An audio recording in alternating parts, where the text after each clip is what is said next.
درنو محترم ورونو او خويندو، السلام علیکم ورحمت الله وبرکاتو.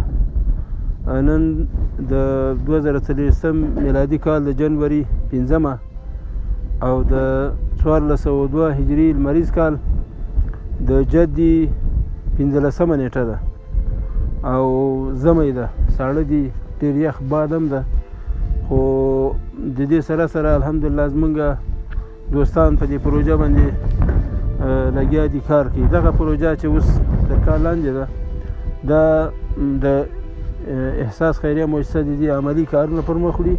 موږ ټول معیارونه په نظر کې نیولي دي، نو انشاءالله چې 80% کار پر مخ تللی او متباقي 10% کار به انشاءالله چې تر څو پورې موسم موږ ته جواب رانه کړي، هوا ډېره یخه نه شي چې بیا کار باید متوقف شي، تر هغه پورې به زموږ کار روان وي.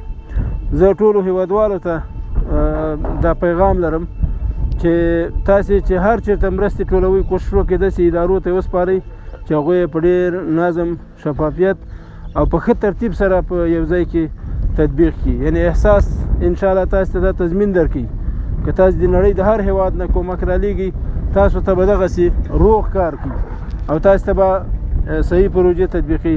هغه که بیا په میډیا راځي انشاءالله تاسې هم فخر پې کوئ او موږ به هم فخر پې کوو. نو موږ د دې هیوادوالو په خدمت کې یو، که ژمی که اوړی که هر موسم یې موږ انشاءالله د خپل ملت په خدمت کې یو. تاسې له احساس سره اوسئ، احساس به انشاءالله چې د دې ملت سره وي. السلام علیکم ورحمت الله وبرکاتو.